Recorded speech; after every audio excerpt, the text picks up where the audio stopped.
Hi, I'm Nathan Cole of natesviolin.com, and today we're going to talk about vibrato, how to develop and maintain a beautiful, natural sounding vibrato that doesn't take any effort to produce. And to do that, we're going to use one of my favorite books, Warming Up by Simon Fisher. He's one of my favorite writers on the violin. He's got a number of great books. Warming Up is his most compact, and I use it every day to warm up. And I don't play through the whole book every day, but there are certain pages of it, certain exercises that I do, and the little section on vibrato is one of those sections. And I just find it wonderful. I love how it's laid out, and I love the concepts behind it. And so for those who have that book, I'm going to help you use it to its full potential. If you don't have the book, I highly recommend you get it because it's awesome. I use it every day. So let's talk about what vibrato is, or should be, a decoration of the pitch that you're playing. And that means that you want the audience to hear the note you're playing and not your vibrato as a separate thing. Vibrato can be a personal stamp, a fingerprint to your own sound, but it should not be a separate thing that gets noticed. And when you work on vibrato that way, and when you play vibrato that way, it usually takes more effort to produce as well, and that can lead to all sorts of problems, not least an unnatural sounding vibrato. So the pitch of vibrato relaxes below the note and never above. If you vibrate on both sides of a note, the audience actually just picks up on the highest thing you're playing, so that becomes the note. So nice vibrato relaxes below the pitch. And that means that when you're practicing vibrato at a range of speeds, you're going to spend most of your time on the pitch itself. So let's say that I've got a C sharp on the A string, second finger. If I'm going to practice vibrato slowly the way Simon Fisher lays it out, it's going to sound like this.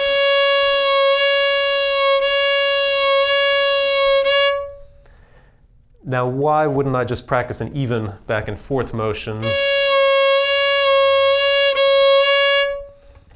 It's because that involves more effort. You've got two motions there, up, down, and you've got two end points to the sound. So not only do you have two motions that you've got to produce, I know it seems like a small thing, but this adds up. Not only do you have those two motions, but you start hearing two pitches instead of one. Instead, you can just think up, up, up, and your ear and the audience's ear stays on the pitch. So that's the approach I'm going to be using for all these Simon Fisher exercises. That's the way he lays it out as well. One image, perhaps to help you think about that, if I take my trusty dumbbell again that I used in a smooth bow change video. Here I've got this, I'm actually going to turn it palm up. If my object is to lift this over and over again, I could do it with a even up-down motion that looks unnatural, and it feels unnatural and very effortful as well. Instead, if I give one little push to it here, and then again, each time it floats back down, you can see that most of my time is spent with that dumbbell in the up position, kind of blocking my face here. So as I speed that up, I'm really only thinking of the top point, and the weight spends more of its time up at the peak than anywhere else. And that's an image perhaps that may help to illustrate why that rhythm is more natural than just a straight up-down. So, and I should say, don't worry that by practicing that way, your vibrato is going to be terribly uneven in the end. You know, I've slowed down with software the vibrato of greats like Heifetz, and what happens when it gets totally fast is that it gets evened out. So you can see that pretty clearly if as I speed that up more and more.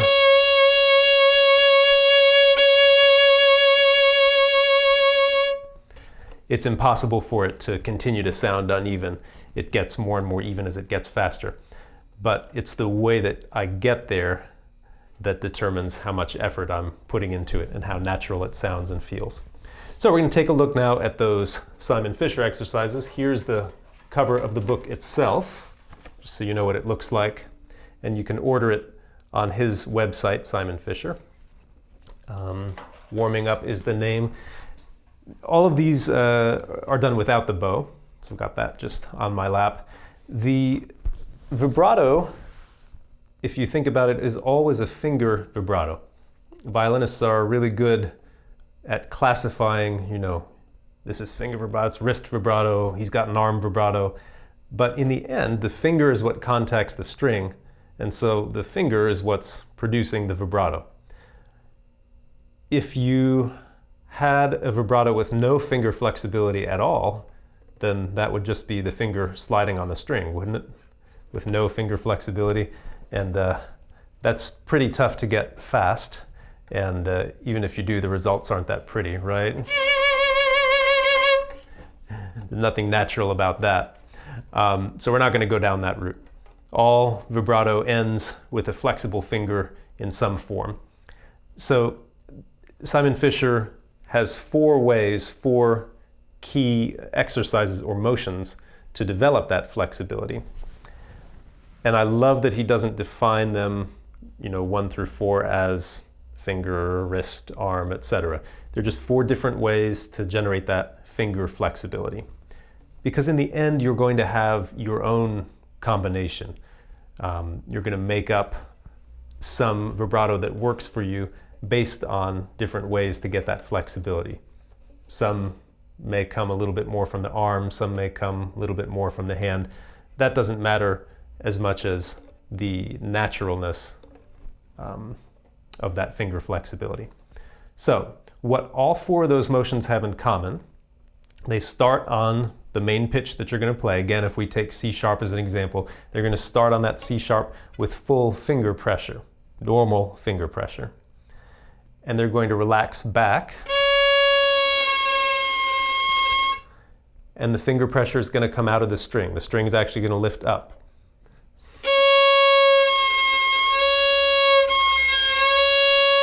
That's going to be common to all 4 of these motions.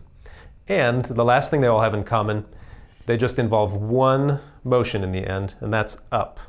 So it's up with the finger pressure, relax, up, up, up. So if you think with each of these 4 motions, just one direction, up, up, up, it's going to go much easier. So let's look at those 4 now closer up so that you can see how they work. Now the first exercise involves rolling the finger and feeling full and light finger pressure. So just like all 4, it starts with full finger pressure. I'm going to be on a 3rd finger on the G string here. Now, as I relax the finger out of the string, I let it roll back just slightly. And then as I roll the finger forward, it goes back into the string. So this is up, relaxed, up, relaxed, up. So that's the motion. It's pretty subtle, but that string is coming up. The finger's still on the string, but it's coming up as I relax it back. So Simon Fisher suggests practicing these in rhythms. So if you start with a quarter note up and then a quarter rest relaxed, you've got up, up, up, and then twice as fast with eighth notes and 8th rests, up, up, up, up, and then finally up, up, up, up, up, up, up, up. Now you can do this with all 4 fingers, so that same motion can go for all 4 fingers. And of course, all 4 strings, different positions, those you can change up every day. Exercise 2 is a little funny because it involves a motion that you won't exactly do in normal playing. But for that one, so I start with my normal finger pressure, and now I let the finger actually collapse back. So here's full finger pressure. Here I let it collapse. I'm moving the other fingers out of the way now so you can see that finger clearly. You don't have to do that. So As I relax it back, it goes the wrong way, yeah? And up, up, up. I'll do it here with the second finger, up, up. And again, when I'm relaxing, the string actually comes up. Just a note on this, with my fourth finger, I can't do that with the fourth finger alone. I've got to involve the 3 as well.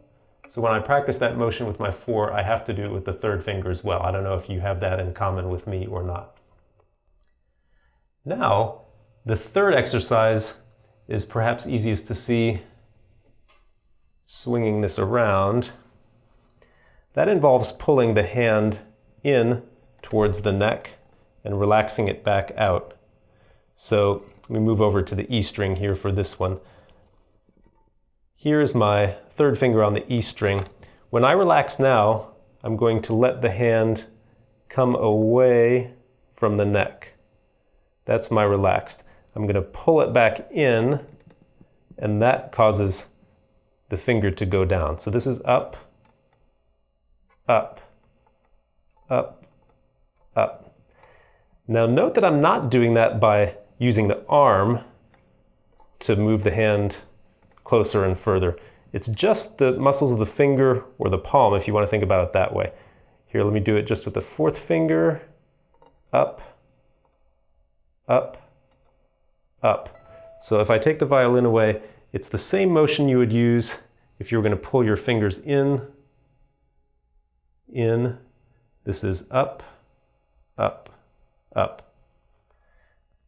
Now that fourth exercise involves treating the entire hand as a wheel. Let me take the violin away again. So that wheel is going to go up, relax back, up, relax back, up. Now, clever viewers out there may say that just is wrist vibrato. We're not going to classify it that way. Yeah, it's just one more circular motion that will result in the finger being fully up, up, up. So those are the 4 motions. We'll go back to a normal view. So the first thing that I do every day is to practice each of those 4 motions by themselves. Number 1, finger roll. Number 2, letting the knuckles collapse. Number 3, pulling the hand in, relaxing it out. And number 4, letting the entire hand work as a wheel.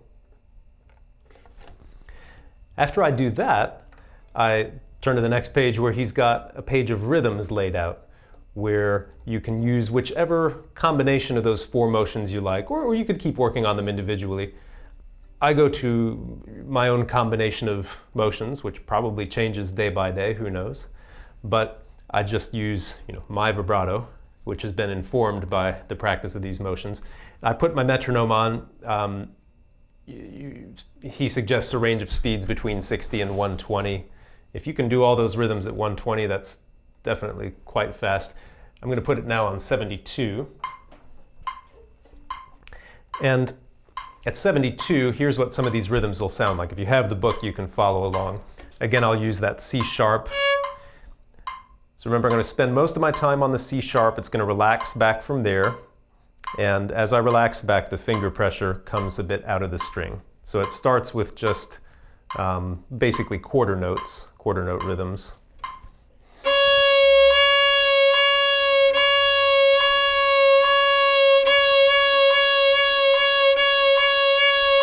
So again, I'm just thinking up, up, up, up. There's a little zing or a little ping for every up.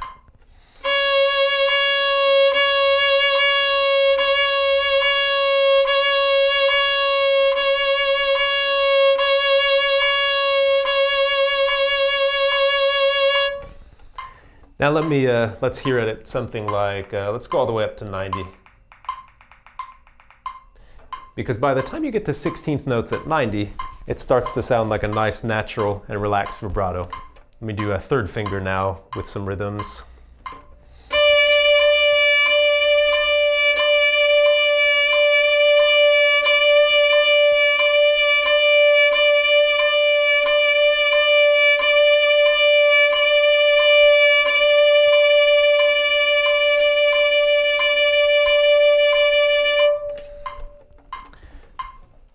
Now it's important to vary the speeds that you use because that's what's ultimately going to lead to a flexible vibrato that will serve you at any speed. Now Simon Fisher writes, and I should also mention that to get faster, you don't put in more effort, you just make the arc or the circle smaller. So if we thought of exercise number 4 with that wheel, at a slow speed, the wheel is allowed to rotate further. Faster speeds, it's a much smaller rotation. And that goes for all 4 of the basic motions. So by practicing each of those every day and then in combination with the rhythms, you can build that flexible vibrato that doesn't require effort. And that's what you're after. That way you can let the vibrato serve whichever style music you're playing at the time. All right, so Simon Fisher warming up. I highly recommend the book. And I highly recommend that you visit me at natesviolin.com. Make sure you're signed up for my newsletter so you can get all my latest tips and tricks, articles, and videos. And I'll see you right back here. Thanks so much.